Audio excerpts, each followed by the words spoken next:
Okay, today is a muskrat demonstration. We want to welcome everyone to our Facebook Live, to YouTube, wherever you're going to see this. What we're going to do today is show you the processing of a muskrat today from beginning to end, and the necessary steps and things to do and things not to do. And we'll wait for that to kick off.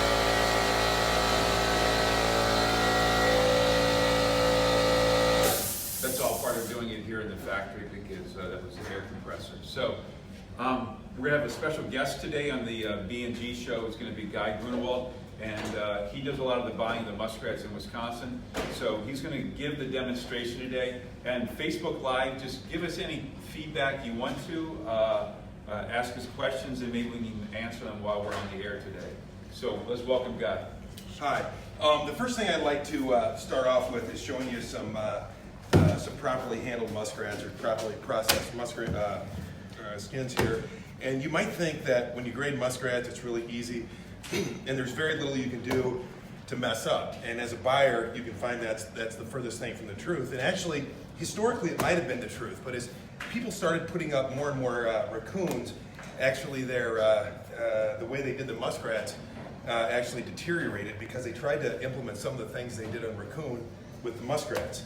And what kind of started me thinking about doing this video was I was buying fur from a guy in the truck, and he brought me in some rats, and they looked kind of like this. And they had 20-some different tacks in the skirt of the animal. And I said to him, I said, how long does that take you to do that? And he said, oh, about 25 minutes per muskrat. And I thought, you know, today's muskrat market is kind of decent, but it's not great. And to spend 25 minutes just stretching your rat is kind of silly, especially when the end result is actually not even what we want. And the reason that we don't really want it like this is we talked a little bit about the money cut on the raccoon, and some people actually try to do that on the muskrat as well. And the problem with that on a muskrat is this is something that most trappers are not aware of, and that is that the belly of a muskrat has always been, or almost always been, worth quite a bit more than what the back is. And the reason for that is the belly of a muskrat. It's a little bit difficult to see here. Maybe somebody could get a finished garment out of a muskrat belly, and we could show the trappers. But the belly is a very unique look, and it has a real blue underfur, and there's just no other fur bearer in the world that looks like that. And so that is what we're after. And as a matter of fact, right now in China, the backs are almost unsaleable. So basically what you're, and the market for the bellies is actually quite good. So what you're really looking at, or what a buyer is actually looking at when he's buying a skin from me, or when I'm buying a skin, is you're actually sort of looking at two different animals, and one is the belly and one is the back. Maybe 6 or 7 years ago, when ranch mink prices were super high, the back actually had a lot of value because it sort of emulates a ranch mink when they dye it black, and that's what it's used for. But right now, the back plates or the black back of the muskrat skins are just piling up in China, while the bellies are very desirable. Can I just show them where they cut up? What I want to show you is actually when they process this muskrat, where it's cut to distinguish between the back and the belly. Actually, as bellies are more important or more valuable, as you can see on this muskrat. Let's see. Here's a garment made strictly out of bellies, and this is a sheared garment. Yeah. But you can see the blue underfur, and you can see how it's in very, very heavy quality. And you cannot get that from shearing the back of the garment. So that's a real good look. This is not a plate. This is actually a garment. Typically, they're made into plates, which are then big pieces of fur, which are then made into the garments. Okay. Right. Okay. So this is a green muskrat, and where they actually cut the muskrat, I'll show you on the dried one. But you can see the belly fur wrapping around to here. You can see this dark stripe going down to here. Okay, this is all belly fur, and the belly fur actually has the same type of hair structure that wraps around to about here. So when they process the muskrat, what they actually do, since the belly fur is more valuable, they actually cut this muskrat about here and about here. This is considered the back, and this part, over half of it, is considered the belly. So they don't cut right on the sides. They don't cut right on your sides here, okay? That's very important to know. So you have a little bit more belly than a back on a muskrat. Okay, go ahead. All right. So I'm going to go ahead and scrape a muskrat in just a minute and show you how we like them scraped. But I want to show you a few problems that we run into when we're out buying and that can frustrate the buyer. First, I already showed you the flat bottom pleat, and that really looks, quite ridiculous to a fur buyer. The next thing is probably the biggest single problem we see, and I talked a little bit about how some people try to scrape a raccoon like they do, or try to scrape a muskrat like they do a raccoon, and if they could get real close in here, you can see the damages that were caused by this guy over scraping his muskrat. And on the back, this is actually a scar that he's opened up. So it was a scar there, but he's now opened it up. And there's no red saddle at all on this muskrat. A little bit right here. The hair follicles are all exposed. And these cuts right here, these were not there. These weren't even scars. This wasn't a scar. This guy just simply opened it up. Eastern section muskrats, if you start over scraping those, you can have whole areas where the fur just is gone. It just comes off in sheets. It's too much pressure when they put too much pressure on the animal when they're scraping it. Okay. This is, and you just show them this maybe also, that they opened up this. Yeah, okay. This is a guy that did a great job on his muskrat, okay? And he opened up a teat hole, and just by over scraping the belly at the very end. He did a great job, took off the proper amount of fat everywhere, and then went ahead and opened up a teat hole, making a slight damage. Here's another one that a guy did a decent job, over scraped it a little bit, and it's very difficult probably to see on the camera, but this is actually a hole that he created by pushing a little bit too hard. Okay. This is something that doesn't happen too often, and this is actually, but it is definitely the worst thing that you can do as a trapper to take value away from your muskrats, and that is actually putting an inspection window on your muskrats. So that valuable belly fur is then either just cut off or tried to flip it onto the back, and when it's flipped onto the back, on a muskrat especially, the belly fur has no value, and that will have to be trimmed off the back when that back is made into a garment or made into a plate. But both of these muskrats, and sometimes it's a real pity. You have a guy that catches a couple hundred muskrats, and sometimes this inspection window can even creep up higher and higher. It's just unbelievable. But somebody has told this trapper just the wrong way to do it, and he's actually damaged his skins. Yeah, the most valuable part of the muskrat is the belly, and he's taking part of the belly away and putting it on the back. Or in this case, it's not even put on the back; it's just discarded.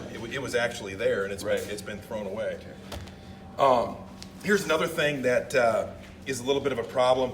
We showed you these properly handled muskrats. They're a nice width, just beautiful for a fur buyer to look at. These are too narrow, and that's always a problem because you think, well, you can just size them down one size, but really you don't know how many sizes to size them down sometimes. Sometimes they get so narrow that you feel like you should downsize them 2 sizes. Like in particular, this muskrat, is this a large, is this a medium? It's probably gonna measure an X on on my sizing board. And that's why you'll see us in the truck sometimes when we get muskrats like this, and we'll actually be kind of weighing them because that's a way for us to kind of tell actually how big the skin is. We just kind of weigh it according, you've graded enough muskrats, you know where it should actually go. This is a guy, a little bit more of that pinning up. This is some belly fur that the guy took. You can see that it's belly. Show them that again, maybe they can see the belly fur right. You can see that's absolutely belly fur right there. Valuable belly fur that could be used if it had been left on the muskrat in the proper place when they were skinning it, but it was flipped onto the back and pinned out for no apparent purpose because that will be cut off. They tried to gain size. They tried to gain a size, and it just it hurts the final customer. Here's another thing: storage of muskrats. This is another thing. You get a guy with a couple hundred muskrats, and mice particularly like muskrats, and they will even climb onto rafters to get to the mice and chew them. You can see a lot of times they'll go right along the edges. A muskrat like this, these are fairly small muskrats anyway, but you could have a $5 muskrat that's worth $1 just because of a couple mice chews. Here's a couple more, strange stretches. People, not stretching it far enough down. The bottom flap kind of flips back up. That's got to be all the way down. That'll rot underneath there. they kind of did the same thing on the backside there. We're going to show them the proper Here's some stretching, though. We're going to show you the proper stretching in just a minute. Here's a guy that clothespin this way down here. This is an obvious medium muskrat, and they've tried to add like an inch onto that muskrat by pulling it down and then putting some clothespin or some other type of clip onto that to make it longer. Here's another one that just never ceases to amaze me. People that try to cover up damages with pieces of fat. Those, when a buyer sees those, it makes the damage stick out, so much more when they see something like that. And it might be a slight, but you see that covered up, and maybe you throw it down too because you feel like it's a damage. But yeah, that's just, it does nothing. I mean, we sell hundreds of thousands of muskrats a year to the Chinese. No one ever. I've been at the dressing factories when they come into the dressing factories in China. They never look at any of the skins until after they're dressed. So this is not going to fool anybody. This is going to be only examined by my customer after it's been tanned, and then will obviously have fallen off long before then. Here's a little bit of a controversial one. These are board stretched, and by and large, there's nothing really, really wrong about board stretching a muskrat, except for the fact that I really don't like counting them. When you're counting tens of thousands of muskrats in a day, oftentimes the piles fall over, and I actually, and this is very arguable, but I actually don't think a muskrat looks as nice on a board. I don't think the fur looks as nice. Also, they had to pin them too. Look on the other side. And then that's the other thing. You've got to pin them with the wire stretcher. You've just got two hooks, and the hook doesn't even penetrate the leather of the animal, so it doesn't leave. This guy's got about 7 or 8 pins he's put in it.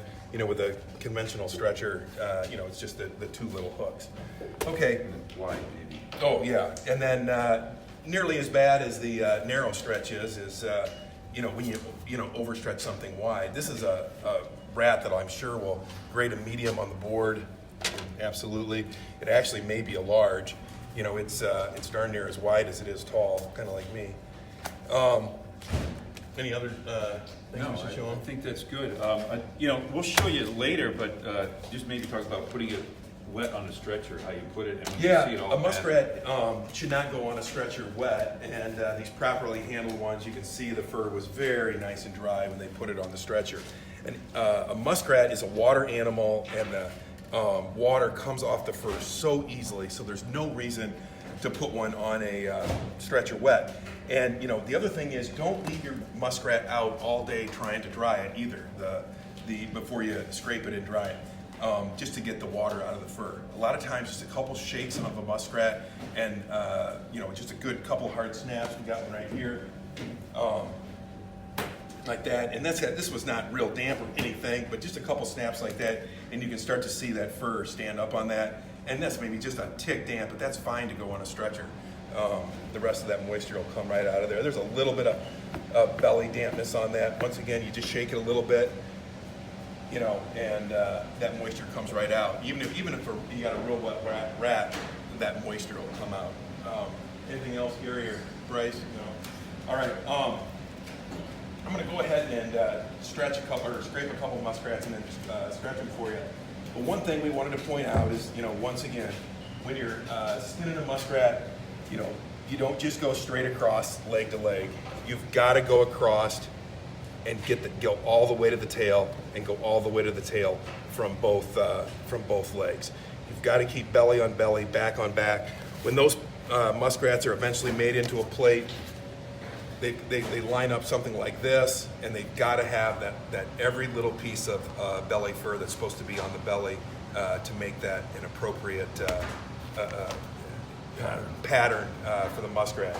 You get something like this, you can see how odd that's going to be to sew together when it's missing, part of the fur back there. Just before you start that, can you just say anything about how you want to bring muskrats? Oh, great. Very good point. Okay, not everybody's going to have the facilities to stretch and dry a muskrat, although after you see me do it, you'll say, wow, that is so easy. And for the extra, at least $1 you get on my truck, it's worth it. If you do have to bring your rats in green and not stretched and dried, this is hard frozen, and that's how we want them. And if there's a few slights in there and we miss them, that's fine with us, because to keep a muskrat fresh on our truck, it's got to be hard frozen when you bring it to us. Hard frozen flat. hard frozen flat, just And like dry. this, and dry. Okay, see how nice that muskrat looks? Boy, that's a beautiful fur. I love muskrats, and that's just gorgeous when a guy brings it to the Try truck. it out even of the if it's- freezer and bring them to the truck. They should be like a shingle when you bring them to the Yeah, truck. some guys will say, yeah, well, they were frozen when I got them out of the freezer. And that's not what we're talking about. And they bring them to the truck and they're limp like this. No, it's frozen when you bring them to the truck. So, all right. When I have guys that have trouble overscraping a muskrat or underscraping a muskrat, a lot of times what I tell them is, if it's white, it's right. If it's red, it's wrong. And of course, you take some of the red membrane, you do take off, but very little. And the other thing that I tell them is, basically, you scrape 4 places on a muskrat, and that's the 4 armpits, and that's it. Do not overscrape them. And I'm going to show you just how fast this is and how much you have to take off, and that's it. There's a little bit up by the head there, depending on what kind of a skinner you are. I skinned that muskrat, so there's a little bit left on there. That's 1 armpit done. That's 2 armpits done. Now we're going back to do the back armpits. There's a little bit of fat there, and I'm real tender on that belly because that could very easily rip. I did take just a little bit off of there. And now we're taking that other side off. Boy, that'd be embarrassing on a Facebook Live to rip a muskrat. I think Gary might have skinned that one. All right, that's it. That's done. That muskrat is fine to go on a stretcher. I'm going to do one more for you guys. While he's getting that ready, I just want I to. still see a little bit of fat on that one. And that's absolutely fine. That's absolutely. You try to get that belly fat off of like that, and you're going to risk putting a hole in it. That's a real tender area. The further you get towards the belly, the more tender it gets. But that's absolutely fine. You get a little bit of air on that, that'll be dried very, very quickly.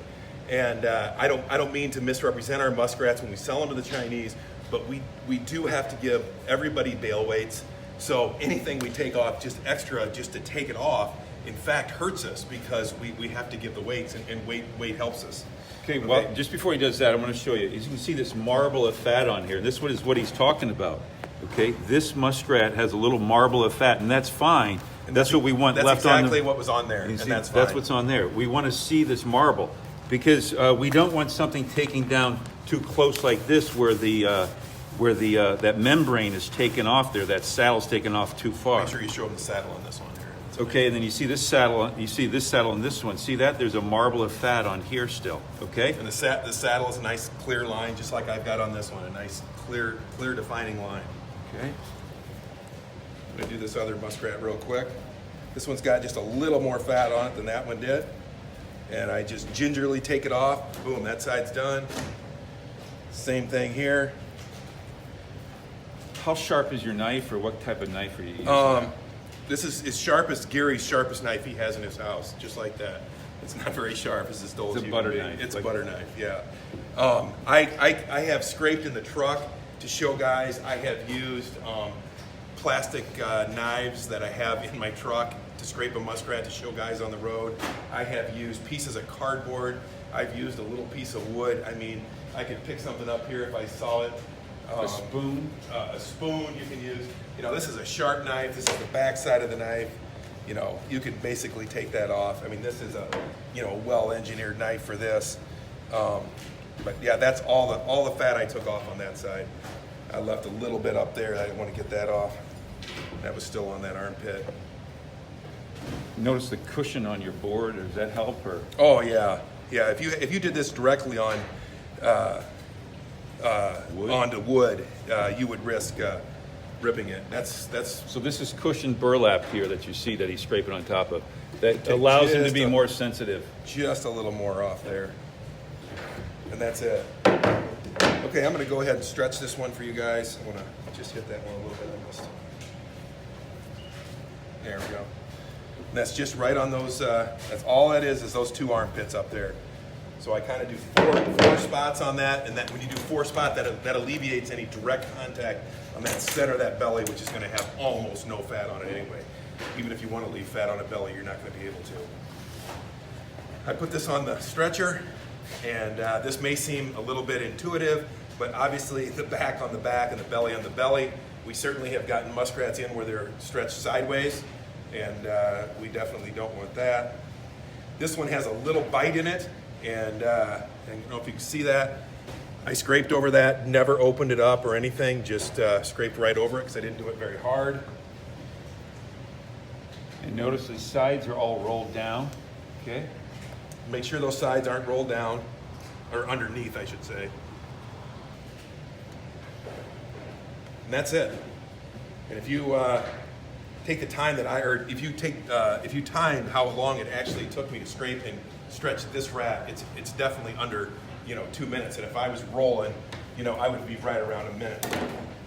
Notice one thing on how he stretched it, okay? He stretched it so just one pin there is all it was. That didn't even penetrate the skin. That just went through the membrane. Just went through the membrane there. And the other thing is that if you do it wrong, what some guys do, they do it wrong, and they actually put this side underneath like that. The fur all curls up around the stretcher.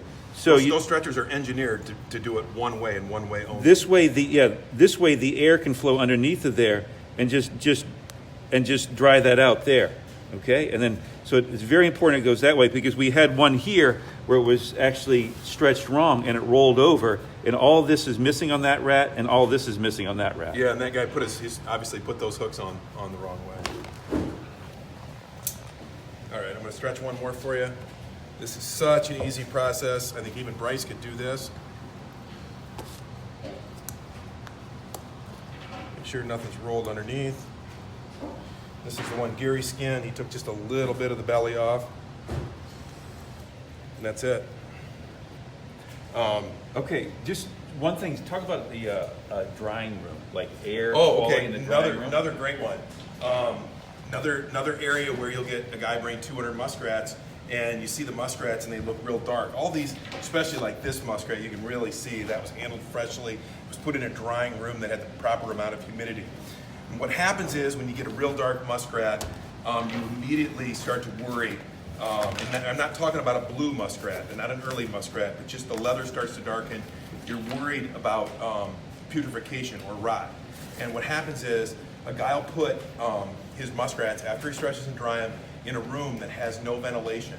And those muskrats start to dry, of course, but when they start to dry, the humidity has to go somewhere. And if the humidity just stays in that room, those muskrats will literally just start to rot.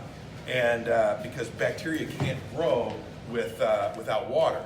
So that's what we're doing here, is getting rid of the water so the bacteria stops growing. That's all stretching and drying is. If it wasn't for that, we wouldn't even stretch and dry if we didn't have bacteria. But the bacteria is not stopped when your room is at high humidities. So temperature is, not as important as humidity is.